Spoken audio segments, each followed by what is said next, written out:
Ever had one of those nights that starts out like any other, but ends up being the best night of your life? I did.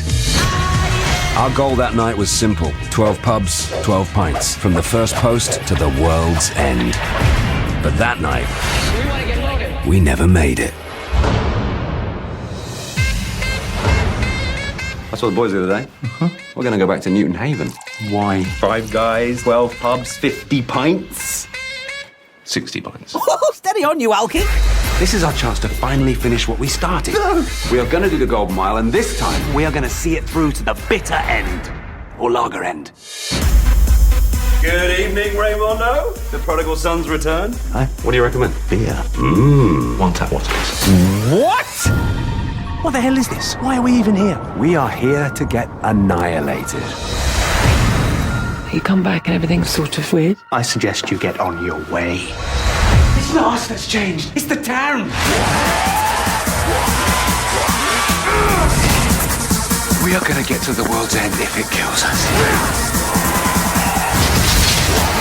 Welcome home, boys.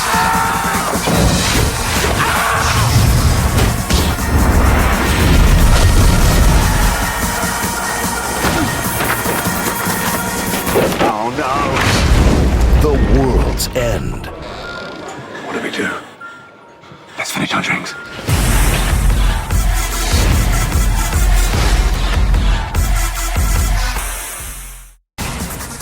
We are going to get to the world's end if it kills us. Welcome home, boys.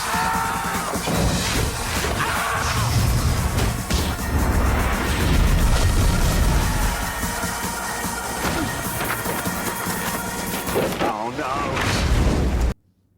Are you sad? No, I'm happy. I'm very satisfied that we did it. I feel like we finally made good on one of our promises. I think there's other things that we've done in our career. We said, we'll do more of this, and we never did. But with this, we actually made good on a promise and actually finished something. Are you sad about the end of this trilogy? No, not at all. Elated and excited, you know. It's not the last thing we're ever going to do together, but, you know, we did kind of decide it's going to be a trilogy, and so you can't have any more after 3. So it's, you know, and it feels good to have finished something as well, something that we kind of set out to do. So I'm excited to have it come out. I'm excited for people to see it, and I'm excited for whatever we do next. Did you get a product placement deal with the Cornetto people? No, they didn't give us like money, but they did give us Cornettos. So that's a pretty good trade-off, isn't it? To get free ice. Free ice cream is pretty good. If this was an American film, of course, you know that there would have been millions involved. Yeah, but like we got some free ice cream, so you can't really sniff at that, can you? Now, 50 pints. 60 pints. Oh, steady on, you Alky. This is our chance to finally finish. I think when I turned 30, I put on my birthday party invite, please, no action figures as presents. I'm 30 years old. So I think sort of like I'm about to turn 40 next year, and I know that the thing that I'm going to do before I hit that birthday is have a massive clear out of stuff that that has been in a box for 10 years. I really don't need it, so I think I need to kind of either have a house fire or just get rid of a whole bunch of stuff. that's why eBay was created. I don't think we're kind of like that, really. I think one thing we tend to do quite well is move forward and not dwell on the past, you know. But one thing that we experienced in making Hot Fuzz and going back to our hometowns, myself and Edgar at least, sense that strange sense of ennui that you get when you go home and it's different but it's the same and you can't quite put your finger on what's gone on, and it's probably because you've changed and it's changed a little bit, and we just took that to its ridiculous conclusion in that the town that they go back to has been sort of literally changed. Yeah, I never look back. I'm not a nostalgic man, or I'm not really sentimental, so I kind of plunge forward and trudge on into the gunfire. And, you know, if something needs to be changed, then I kind of change it pretty quickly. I mean, if I had to think of a specific, I would probably, you know, there are times when you fall in love with the wrong people, and even though you know it's wrong, you can't help. You know, you don't want it to change, but you know it has to for you to move forward. So, you know, there are times in my past when you fall for the wrong person and you know it's wrong and you can't help it. Sorry. It wasn't you. What are the It's the town. We are gonna get to the world's end if it kills us. Welcome home, boys. Yeah, I think you owe it to the audience, really. You know, I'm very conscious of, always very conscious of spoilers and the idea of being, you know, of knowing what you're walking into. I feel people often go into the movie houses these days anesthetized against the film because they've heard all about it, they know what it's about, they know what to expect. I think our natural sort of tendency is to really take the path of least resistance and not want to be surprised, you know. Just be spoon-fed. Yeah, you know. which is no good. You need to be challenged. It needs to be fun. You need to get something from... Because it's far more gratifying to come out of a film that you think, whoa, that was cool, because you were challenged and you survived it. You go in and watch a film where you just know what's coming, you come out like, yeah. I think there's space for both. You know, there is space to go and sit in a cinema and just have your eyeballs flushed. I think that's fine. But you know, if you have to go in and potentially work slightly, the payoff is much more gratifying. I don't know if we're doing it as deliberate, but I think what we try and do with the movies is you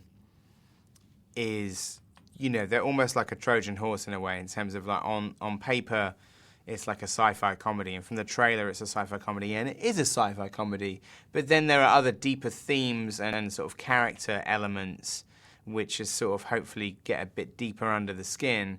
And in all the movies, and one of the things that links them is that they're all quite personal in a weird way. Even something like Hot Fuzz, which kind of would seem kind of ridiculous, is set in my hometown. So even though there are like outrageous elements to it, there's a lot of like fact in there, strangely enough.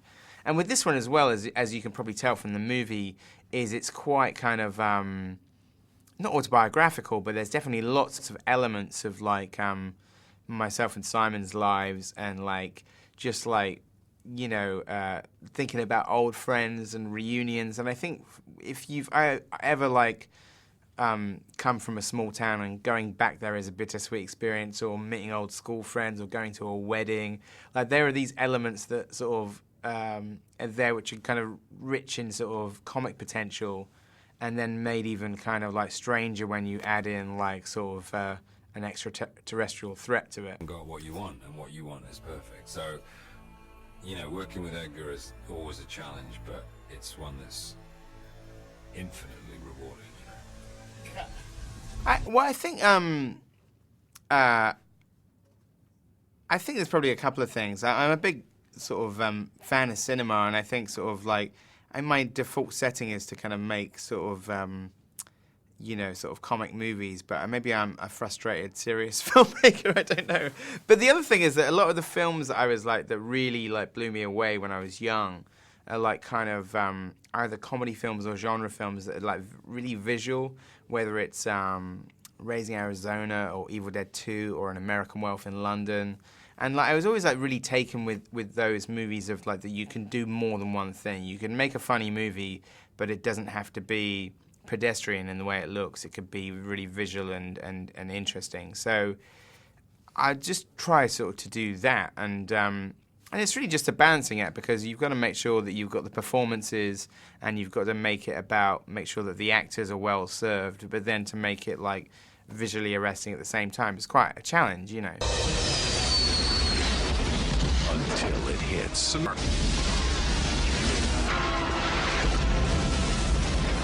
Jerry Bruckheimer production, directed by Michael Bay.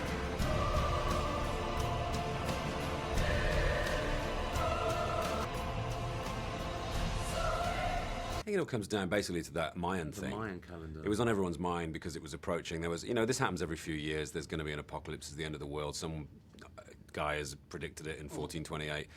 And this one, you know, it was in the cultural subconscious. 2012 was approaching. I mean, they made a film about it, for God's sake, years before it actually happened. Weren't we? We were shooting World's End the day that it was meant to happen. It was technically the last day of the shoot, wasn't yeah. it? So we figured that the Mayans had simply predicted the end of the world's end, which, you know, which is kind of true. Are the dead? End of the world? What's happening?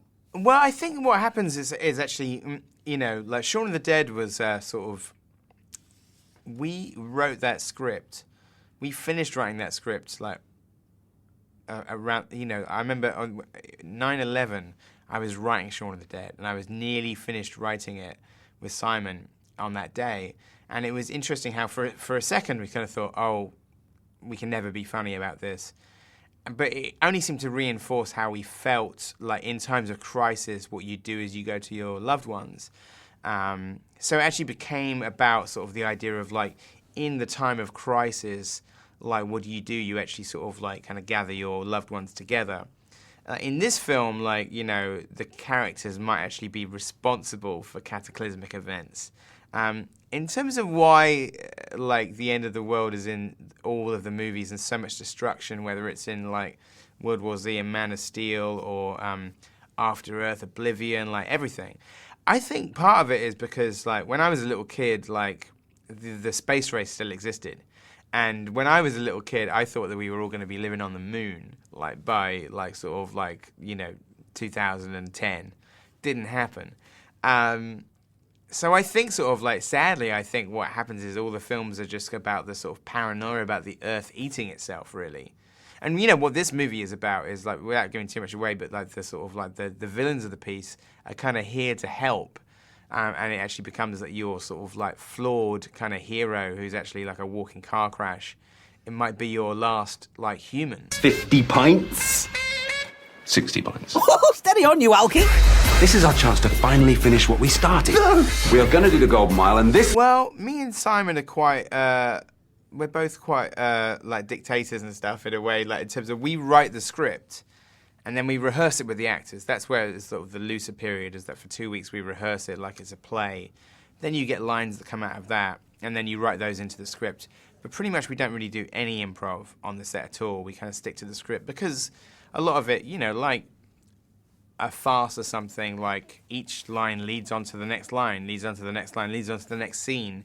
So there's no room for improv. Usually, like, improv in movies when people are riffing, it's just people arguing. You know, that's what most improvs are, is just it turns into an argument. And really, we're sort of like more fans of actually sort of a screenplay. You will always be my number one. Then why are you treating me like I'm a number two? You guys on honeymoon? No. I don't think we don't do anything, really. We just have a laugh. We just do what we do at home. Apart from, obviously, our lines at home aren't written.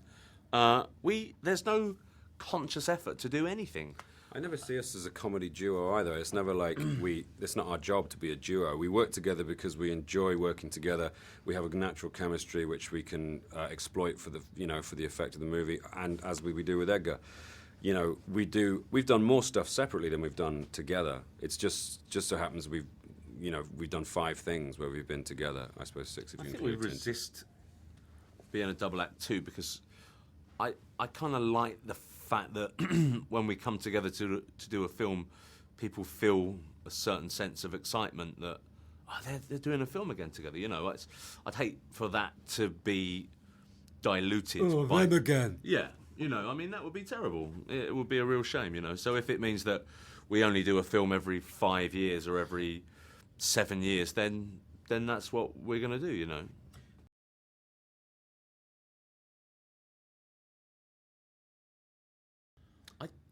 For me, driving in yesterday, I was very excited coming in, but I think Australia as a whole and the cities that we visited, I get a sense that you guys kind of do it right. Even though they're very big cities, it always, to me, feels like small town, you know. I feel there's a great sense of community here and fun, which is nice. And the weather's always bloody lovely. Yeah, I've been coming to Melbourne since 1996, and I always relish coming back. It's a very friendly place. It's very sort of vibrant, and it's always a pleasure.